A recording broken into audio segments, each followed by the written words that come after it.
Hvad siger mit stjernetegn om livets sol og regn? Tror du Uranus ved, om det bliver kærlighed?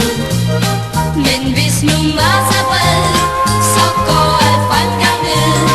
Så ønsker jeg i hvert fald et stjerneskud for mig.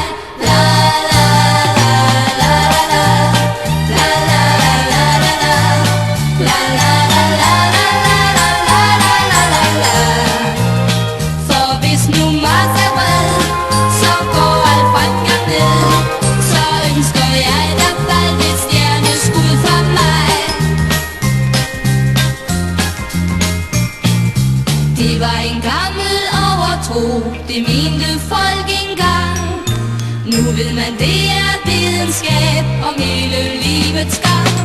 Og det er godt at vide, om der bliver romantik, om skatten bliver forandret, og fred om en konflikt.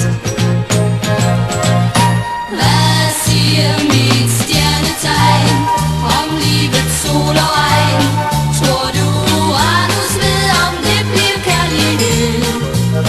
Men hvis nu Mars er bred, så går alt fremgang ned. Så ønsker jeg i hvert fald et stjerneskud for mig. La la la la la la la la la la la la la la la la la. For hvis nu Mars er bred, så går alt fremgang ned.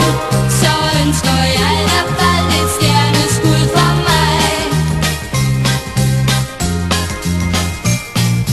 Cæsar var født i krebsens tegn, han var et månebarn. Einstein han fødtes som en fisk med neders jalousi. Og